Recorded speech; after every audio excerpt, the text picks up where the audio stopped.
পুরান ঢাকার মিডফোর্ট হাসপাতালের সামনে বুধবার নির্মমভাবে হত্যা করা হয় ভাঙাড়ি ব্যবসায়ী সোহাগকে। তিনি এবং যারা হত্যাকাণ্ডে জড়িত তারা বিএনপি কর্মী কিনা তা নিয়ে স্পষ্ট কিছু জানানো না হলেও বিএনপির ধারণা ছবিটি পরিকল্পিতভাবে পরে প্রকাশ করা হয়েছে।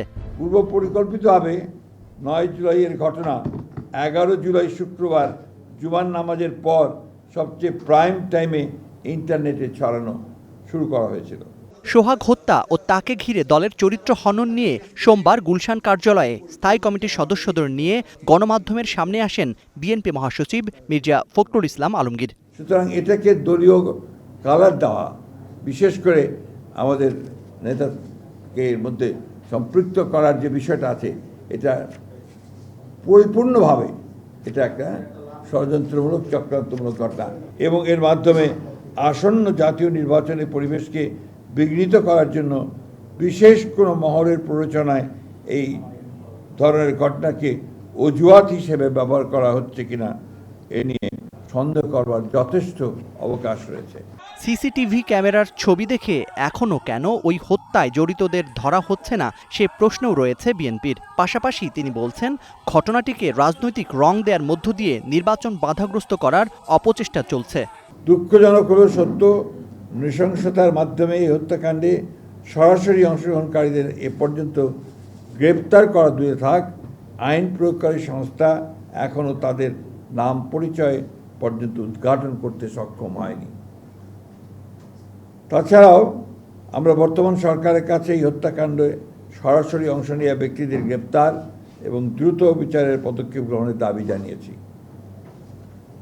এমন দৃঢ় দলীয় অবস্থান থাকা সত্ত্বেও একটি চিহ্নিত মহল পরিকল্পিতভাবে আমাদের দল এবং শীর্ষ নেতৃত্বের শালীনতা ও চরিত্রহরণের দুঃসাহস প্রদর্শন করছে।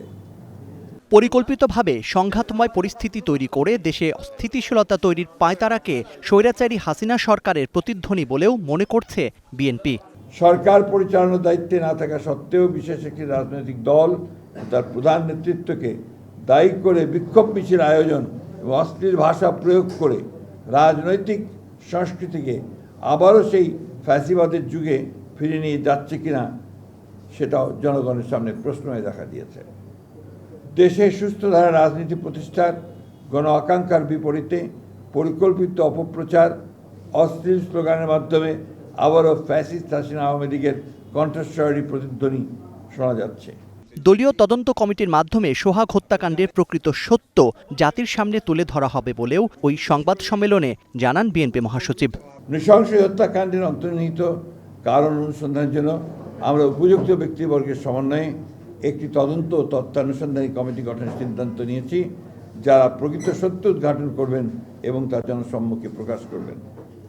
কিন্তু এই বিষয় নিয়ে যারা রাজনৈতিক পরিবেশ নষ্ট এবং জাতীয় নির্বাচনকে বাধাগ্রস্ত অনিশ্চিত করতে চান, প্রকারান্ত ফ্যাসিবাদ উত্থানের পথ যারা সৃষ্টি করতে চান, তাদেরকে চিহ্নিত করা ও প্রতিহত করার প্রত্যয় একই সাথে আমরা উচ্চারণ করতে চাই।